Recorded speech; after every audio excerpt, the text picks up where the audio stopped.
BA part 1 लोक प्रशासन paper number 2 भारतीय प्रशासन। हम इन दिनों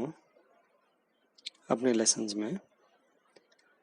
राष्ट्रपति की शक्तियां एवं कार्य समझ रहे हैं। अब तक हमने राष्ट्रपति की आपातकालीन शक्तियों में अनुच्छेद 352 के आपातकाल के बारे में चर्चा करी। हमने अपने पिछले लेसन में अनुच्छेद 352 के उपयोग के संवैधानिक प्रभाव पर भी चर्चा करी तथा व्यवहार में जब जब अनुच्छेद 352 का आपातकाल भारत में लागू हुआ, 352 का आपातकाल 3 बार भारत में लागू हुआ, 1962, 1971 और 1975। इन तीनों के बारे में हमने अपने पिछले लेसन में विस्तार से चर्चा करी। आज हम राष्ट्रपति की शक्तियां एवं कार्य पढ़ते हुए अगला आपातकाल की व्यवस्था जो अनुच्छेद 356 में अंकित है उसके बारे में चर्चा आरंभ करते हैं। अनुच्छेद 356 में राज्यों में संवैधानिक तंत्र के विफल होने पर आपातकाल की घोषणा करी जाती है। संविधान ने संघीय सरकार को यह उत्तरदायित्व सौंपा है कि वह प्रत्येक राज्य की बाहरी आक्रमण तथा आंतरिक अशांति से रक्षा करेगा तथा यह सुनिश्चित करेगा कि प्रत्येक राज्य की सरकार संविधान के उपबंधों के अनुसार चलाई जाती है। तो इस जो पहला भाग था जो हमने बोला बाहरी आक्रमण या आंतरिक अशांति, इस बात का तो आर्टिकल 352 के तहत आपातकाल में ख्याल रखा गया है। और जो दूसरी बात है कि वह सुनिश्चित करेगा, केंद्र सरकार यह सुनिश्चित करेगी, संघीय सरकार यह सुनिश्चित करेगी कि प्रत्येक राज्य में सरकार संविधान के उपबंधों के अनुसार चलाई जाती हो। इसी सिलसिले में अनुच्छेद 356 के अंतर्गत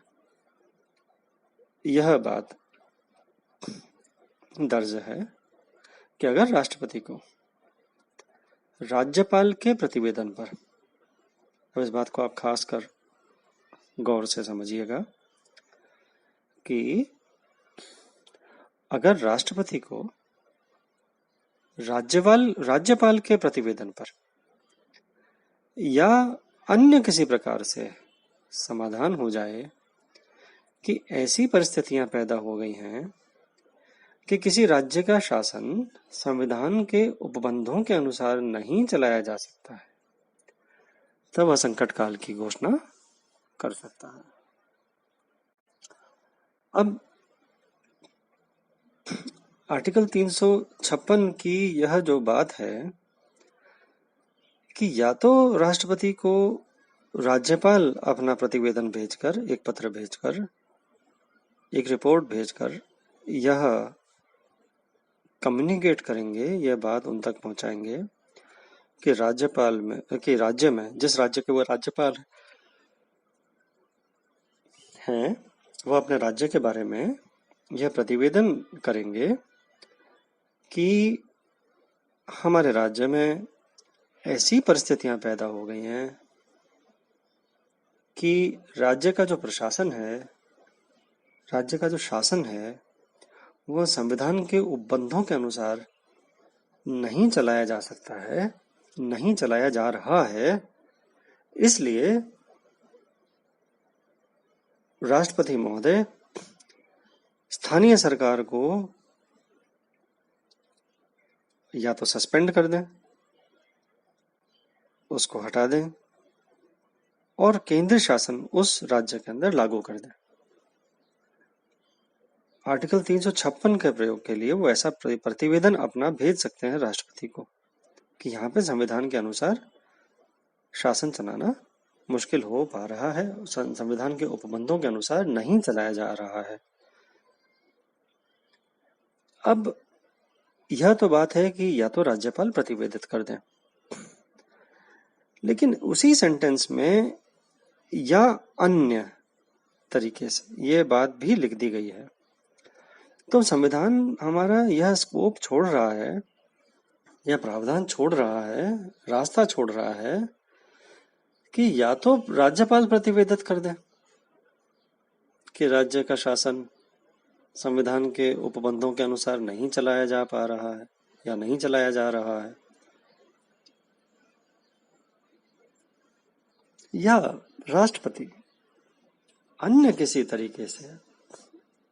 उनको यह समझ आ जाए, समाधान हो जाए, उनको यह ज्ञात हो जाए कि राज्य का शासन सही संविधान के उपबंधों के अनुसार नहीं चल रहा है, तो वे इसका आर्टिकल 356 का उपयोग करते हुए उस राज्य में आपातकाल की घोषणा कर सकते हैं आर्टिकल 356 के अनुसार। तो दोनों रास्ते हैं। अब इन दोनों रास्तों के कारण हमारे देश के अंदर जबरदस्त राजनीति रही है, हम उसके बारे में भी चर्चा करेंगे कुछ ही समय में। और इस अनुच्छेद का प्रयोग हमने इतनी बार देख लिया है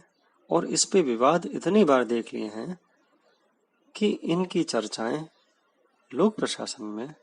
केंद्र राज्य संबंध को लेकर के एक बहुत वृहद आयाम ले चुकी हैं। तो ऐसा संकट घोषित करने की विधि वही है जो प्रथम प्रकार के संकट की घोषणा के लिए है। मूल संविधान के अनुसार संसद के द्वारा एक बार प्रस्ताव पास कर राज्य में 6 माह के लिए राष्ट्रपति शासन लागू किया जा सकता था। देखिए, अब हम आपको ये बता रहे हैं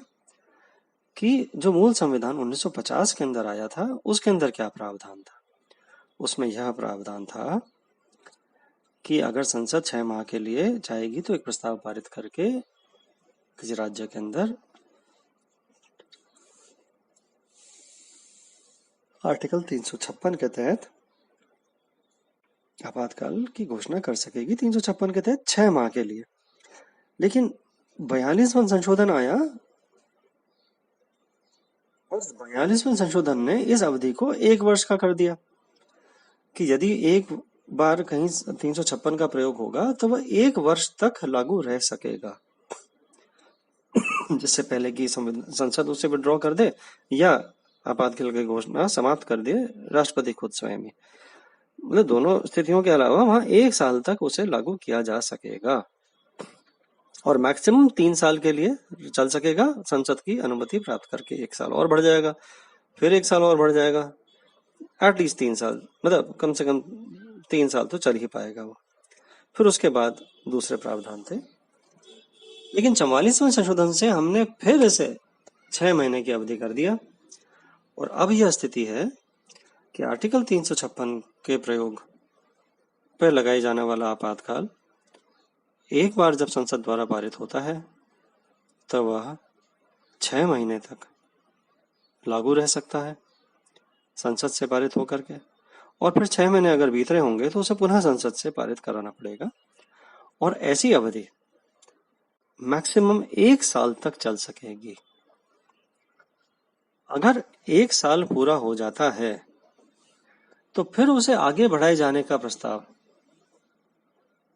किए जाने के समय अनुच्छेद 352 के अंतर्गत संकल्प काल लागू हो, या तो यह स्थिति होगी या चुनाव आयोग यह प्रमाणित करे कि राज्य में चुनाव कराना संभव नहीं है, इसलिए इस आपातकाल को आगे बढ़ाना जरूरी है, तो फिर वो वापस संसद उसे आगे बढ़ा सकती है। तो ये प्रावधान मैंने आपको इसलिए समझाया कि 42वें संशोधन से पहले मूल संविधान में 6 महीने और मैक्सिमम 1 साल तक रखने का प्रावधान था, और फिर 42वें संशोधन से उसे बढ़ा करके 1 साल तथा 3 साल मैक्सिमम लिमिट कर दी गई थी अवधि, जो कि फिर घटा करके 44 संशोधन में 6 महीने और 1 साल कर दी गई। अब घोषणा जो होती है आर्टिकल 356 की, इसमें मैंने आपको बताया कि बहुत विवाद रहे हैं। इन विवादों के अंदर सबसे जो इम्पोर्टेंट बात वो देखने की यह रही है कि जब किसी राज्य में संघ सरकार में जो पार्टी विद्यमान है मेजॉरिटी में, यानी केंद्र सरकार के अंदर जो शासन करने वाली पॉलिटिकल पार्टी है, उसके विपक्ष की कोई पार्टी अगर किसी राज्य सरकार के अंदर मौजूद है, किसी राज्य के अंदर मौजूद है, तो वहां 356 का उपयोग करके वो उस सरकार को बर्खास्त करने के लिए एग्जाम्पल्स आए हैं। ऐसा हमारे सामने बहुत एग्जाम्पल्स देखने को मिलते हैं। तो यह एक पॉलिटिकल मामला रहा है भारत देश के अंदर अनुच्छेद 356 के आपातकाल के प्रयोग को देखने का। अब हम इस बात पे आते हैं, इस राजनीति और उसके प्रयोग को समझने, प्रैक्टिकल जो उसका प्रयोग किया गया उनको समझने से पहले हम यह समझते हैं कि जो आपातकाल की घोषणा है 356 की, इसके अंतर्गत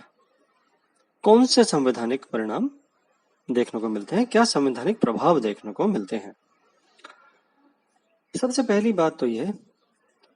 कि राष्ट्रपति यह घोषित कर सकता है कि किसी राज्य की विधायिका शक्ति का प्रयोग केंद्रीय संसद करेगी। संसद ऐसे व्यवस्थापन की शक्ति राष्ट्रपति को प्रदान कर सकती है अथवा उसको यह अधिकार दे सकती है कि वह शक्ति किसी और अधिकारी को प्रदान कर दे, यानी जो वहां की विधायिका है उसको सस्पेंड किया जा सकता है। वहां की जिस राज्य के अंदर आर्टिकल 356 का प्रयोग किया जा रहा है, वहां की विधायिका को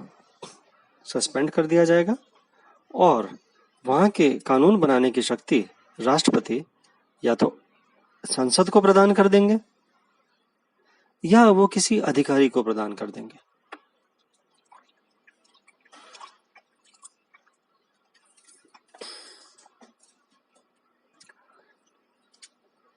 अगली बात यह है कि राष्ट्रपति किसी भी राज्य अधिकारी की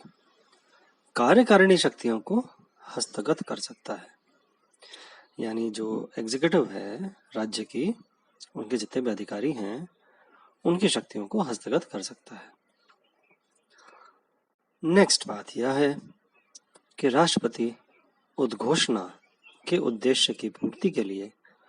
उच्च न्यायालय की शक्ति को छोड़कर अन्य समस्त शक्ति अपने हाथ में ले सकता है, यानी राज्य के जितने भी कार्यकारी शक्तियां हैं, एग्जीक्यूटिव पावर्स हैं, वो सब पावर्स राष्ट्रपति अपने हाथ में ले सकते हैं और किसी भी अधिकारी को अपनी तरफ से वहां पे सौंप सकते हैं। जनरली वो राज्यपाल को यह शक्तियां सौंप देते हैं। हाई कोर्ट की शक्तियां फिर भी वो अपने हाथ में नहीं ले सकते, ऐसा प्रावधान 356 में हम समझते हैं। जब लोकसभा की बैठकें नहीं हो रही हों, उस समय राष्ट्रपति राज्य की संचित निधि से व्यय के लिए आदेश दे सकता है। यानी मान लीजिए, हमने सबसे पहले पॉइंट पर तो ये आपको यही बोला था कि राज्य की समस्त शक्तियां, व्यवस्थापिका विधायिका की शक्तियां वे संसद को दे सकते हैं और संसद फिर सारे कानून बनाएंगे और व्यवस्थापन का कार्य करेंगे राज्य के लिए। लेकिन जब लोकसभा की बैठकें नहीं चल रही हों, तो राष्ट्रपति राज्य की संचित निधि से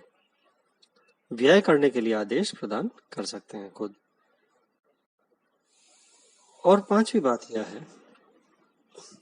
कि संकट की अवधि में राष्ट्रपति संविधान के अनुच्छेद 19 द्वारा प्रदत्त स्वतंत्रताओं पर रोक लगा सकता है और उसके द्वारा जीवन और शारीरिक स्वाधीनता के अतिरिक्त अन्य अधिकारों के संबंध में संवैधानिक उपचारों के अधिकार को भी अंत किया जा सकता है। यानी आर्टिकल 19 में जो हमें स्वतंत्रताएं मौजूद हैं उनको सस्पेंड कर सकते हैं। केवल जीवन और शारीरिक स्वाधीनता को सस्पेंड नहीं किया जा सकता और वह ऐसे अधिकारों के संबंध में संविधान उपचारों के अधिकार जो आर्टिकल 326 में मौजूद है, 32 में सुप्रीम कोर्ट में, 226 में हाई कोर्ट से संबंधित, उनको भी उस समय सस्पेंडेड रखा जा सकता है। आज के लिए इतना ही। इसका व्यवहार में 356 का कैसा रहा है प्रयोग, वो हम अगली चर्चा में करेंगे। धन्यवाद।